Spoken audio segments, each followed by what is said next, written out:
America के सदर Donald Trump ने हिंदुस्तान के साथ अपनी ट्रेड डील की कामयाबी का ऐलान कर दिया है। ये वो ट्रेड डील है जो गुज़िश्ता 1 बरस से नेगोशिएट हो रही थी, जिसमें बहुत अप एंड डाउन्स आए, लेकिन अब अमेरिका के सदर और हिंदुस्तान के प्राइम मिनिस्टर नरेंद्र मोदी ने यके बाद दीगरे ये ऐलान किया है कि ये ट्रेड डील जो है वो कंक्लूड हो गई। इस ट्रेड डील का खित्ते के ऊपर साउथ एशिया पे हिंदुस्तान पाकिस्तान के ताल्लुकात पे क्या असर पड़ेगा? बहुत से लोगों के जहन में ये सवाल भी है कि जनरल आसिम मुनीर, पाकिस्तान के आर्मी चीफ को अमेरिका के सदर डोनाल्ड ट्रंप ने एक ट्रंप कार्ड के तौर पे इस्तेमाल किया है, हिंदुस्तान के प्राइम मिनिस्टर नरेंद्र मोदी को दबाव में रखने के लिए, अंडर प्रेशर रखने के लिए। क्या वो दबाव की ज़रूरत जो है जनरल आसिम मुनीर की, क्या वो अमेरिका के सदर डोनाल्ड ट्रंप के लिए कम हो गई है? क्या इसका मतलब है कि इस पॉइंट से ऑनवर्ड जनरल आसिम मुनीर की जो इफादियत है हिंद अमेरिका के सदर के लिए, वो कम हो जाएगी? ये एक ऐसा सवाल है जिसे कोई माने न माने, लेकिन हज़ारों ज़हनों के ऊपर ये सवाल जो है वो है।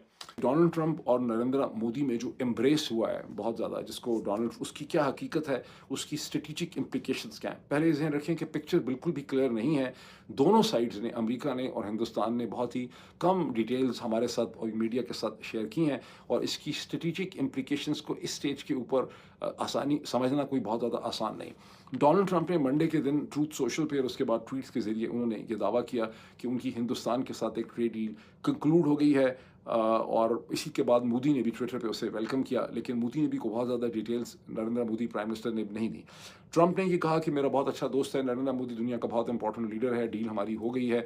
और उन्होंने कहा कि जो रेसिप्रोकल ड्यूटीज़ थी, जो जवाबी ड्यूटीज़ लगाई गई थी, वो 25% से कम करके 18% कर दी गई। पाकिस्तान पे रेसिप्रोकल ड्यूटीज़ 19% हैं, बहुत से और मुल्कों पे भी इसी किस्म की हैं, बरतानिया पे शायद 10% हैं। उन्होंने कहा कि हमने वो 18% कर दी हैं, और हिंदुस्तान अब रशियन ऑयल नहीं खरीदेगा, अमेरिका से ऑयल खरीदेगा और वेनेजुएला से खरीदेगा। वेनेजुएला से खरीदने का मतलब है कि वो भी इस वक्त के हालात में अमेरिका से ही खरीदेगा। नरेंद्र मोदी ने, उन्होंने ये भी कहा कि हिंदुस्तान जो है वो जवाबन हमारे जो प्रोडक्ट्स हैं उन पे 0% ड्यूटी कर देगा। ये बड़ी कंफ्यूजन बात है, और कि 0% ड्यूटी क्या, हिंदुस्तान तमाम class and categories of American imports पे कर देगा? ये कुछ स्पेशल ऐसी क्लास एंड कैटेगरीज हैं जो डोनाल्ड ट्रंप के जहन के ऊपर हैं, जिन पे सिर्फ 0% ड्यूटी जो है वो जाएगी? उन्होंने कहा कि हिंदुस्तान अमेरिका के एग्रीकल्चर प्रोडक्ट्स को, टेक्नोलॉजिकल प्रोडक्ट्स को, एनर्जी के प्रोडक्ट्स को खरीदेगा, और अगले चंद सालों में, ये नहीं बताया कितने सालों में, $500 बिलियन की अमेरिकन इंपोर्ट्स जो हैं वो हिंदुस्तान ने कमिट कर ली है। नरेंद्र मोदी ने इसको वेलकम किया। उन्होंने कहा कि दुनिया की बड़ी डेमोक्रेसीज को साथ मिलकर चलने की ज़रूरत है, लेकिन रशियन ऑयल क्या हिंदुस्तान अब नहीं खरीदेगा जो उनको चीप मिलता था? इसके बारे में हिंदुस्तान के प्राइम मिनिस्टर ने कोई वजाहत नहीं की। यहाँ पर एक कन्फ्यूजन पैदा हो गई है बहुत बड़ी। वो ये है कि रेसिप्रोकल ड्यूटीज़ जो हैं 25%, इसके अलावा भी हिंदुस्तान पे रशियन ऑयल के हवाले से 25% ड्यूटीज़ थी, और सम टोटल ड्यूटीज़ 50% थी। अब यहाँ पे इस वक्त ये क्लियर नहीं है 100%। वैसे तो लग रहा है कि शायद ये सब कुछ अब 18% ही हो गया है, और अमेरिका ने रशिया के हवाले से जो ड्यूटीज़ लगाई हुई थी वो भी वापस इस स्टेज पे विड्रॉ कर ली हैं, लेकिन ये अभी ब्लैक एंड वाइट में क्लियर नहीं है। सो कन्फ्यूजन ये है कि अगर रशियन ड्यूटीज़ एग्जिस्ट करती हैं और अभी हिंदुस्तान कुछ अरसे तक रशियन ऑयल खरीदता रहता है या उससे नहीं बाज आता, तो फिर 25% प्लस 18% का तो मतलब बन जाएगा तकरीबन 43%। तो अब बाद में 43% पे ठहरा है, ये मामला 18% पे ठहरा है। ये वो चीज़ है जो इस स्टेज के ऊपर 100% क्लियर नहीं है, लेकिन मेरी अंडरस्टैंडिंग है कि मामला 18% पे ही जाके ठहर रहा है, और हिंदुस्तान को एक छूट दे दी गई है। वो कुछ अरसे में रशियन तेल जो पहले ही उन्होंने ख़रीदना खासा कम कर दिया था 2025 में, अब वो आहिस्ता आहिस्ता उसको बिल्कुल लेना जो है वो कम कर देंगे। लेकिन हिंदुस्तान के लिए चैलेंज ये है, नरेंद्र मोदी के लिए, कि ना सिर्फ उनकी जो कांग्रेस की ऑपोजिशन है, बल्कि हर तरह की जो ऑपोजिशन हिंदुस्तान में एग्जिस्ट करती है, ये हिंदुस्तान की एक नेशनलिस्ट फीलिंग है।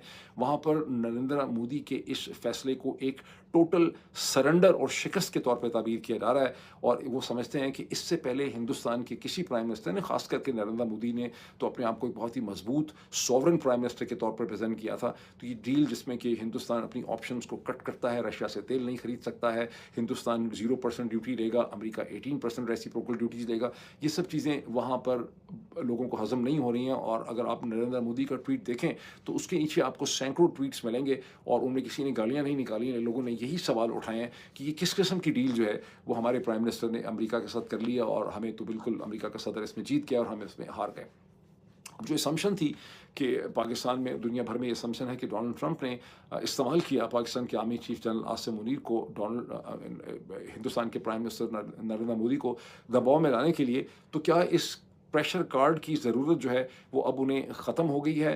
یا اس کی ضرورت رہے گی؟ اس اسٹیج پہ میں نے آپ کو کہا کہ سچویشن ہی کلیئر نہیں ہے کہ اس میں کیا ہوگا، کیا ابھی مزید ان کو نریندر مودی پہ دباؤ ڈالنا ہے؟ تو اس طرح سے سچویشن کلیئر نہیں ہے. لیکن پاکستان کے جو آرمی چیف ہیں وہ خالی ہندوستان کے چکر میں نہیں بیٹھے ہوئے تھے، وہ اپنی بھی بہت محنت کر رہے ہیں اور وہ نئے نئے ایونیوز اور آپشن ڈھونڈ رہے ہیں جہاں انہیں امریکہ اور ڈونلڈ ٹرمپ کے ویسٹرن اسٹیبلشمنٹ کے قریب آنے کا اور اپنی یوٹیلیٹی اور افادیت پروو کرنے کا ان کو موقع ملے. اس کی ایک ایگزامپل آپ نے چند دن پہلے دیکھی جب فارمر ایمبیسڈر جو پال جونز جو پاکستان میں 2014-15 میں تھے، جب کیمرون منٹر پاکستان سے نکلے تو اس کے بعد پال جونز جو ہیں وہ پاکستان میں امریکہ کے سفیر تھے. آج کل ریٹائرڈ پال جونز جو ہیں وہ ایک ایسی لابسٹ فارم کے لیے کام کرتے ہیں جس سے پاکستان کی ملٹری نے ہائر کیا ہوا ہے واشنگٹن کے اندر. اور پال جونز نے اس کیپیسٹی میں ایک ای میل لکھی تھی الزبتھ ہورس کو، جو پہلے بائیڈن ایڈمنسٹریشن میں ڈپارٹمنٹ آف اسٹیٹ کی آفیشل تھیں سینٹرل ایشیا ساؤتھ ایشیا کے حوالے سے، اور وہ ای میل ان کی لیک ہو گئی جس میں ایک پروپوزل یہ بھی تھا کہ Pakistan is willing to go inside Afghanistan. وہاں جو ویپنز امریکہ کی فوج کے رہ گئے ہیں جو آئی ایس ایف کے یا آئی ایس ایف پرنسپلی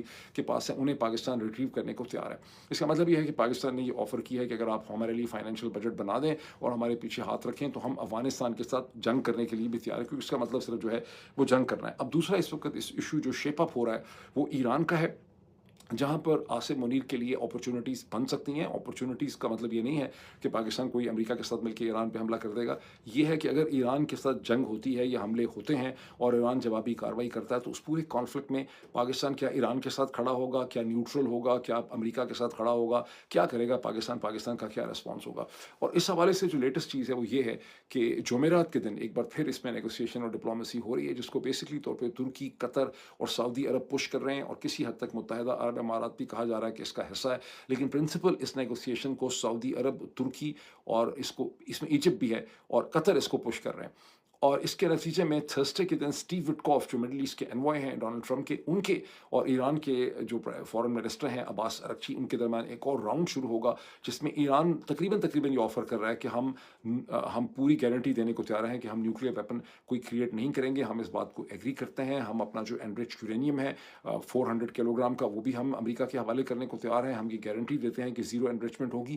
لیکن اس کے آگے جانے کی ضرورت نہیں ہے. وہ یہ کیوں کہتے ہیں آگے؟ کیونکہ اب ان کو امریکہ اور اسرائیل فورس کر رہے ہیں، امریکہ اسرائیل کے بہاف پہ فورس کر رہا ہے کہ ایران کا جو سپر اسٹرکچر ہے مسلس کا، مسل کیپیبلٹی ہے، اسے بھی کنٹرول کیا جائے. ایران کے پاس ایسے مسلس ہونے ہی نہیں چاہیے جن سے کہ وہ اسرائیل کو ہٹ کر سکے. اب یہاں پر چیز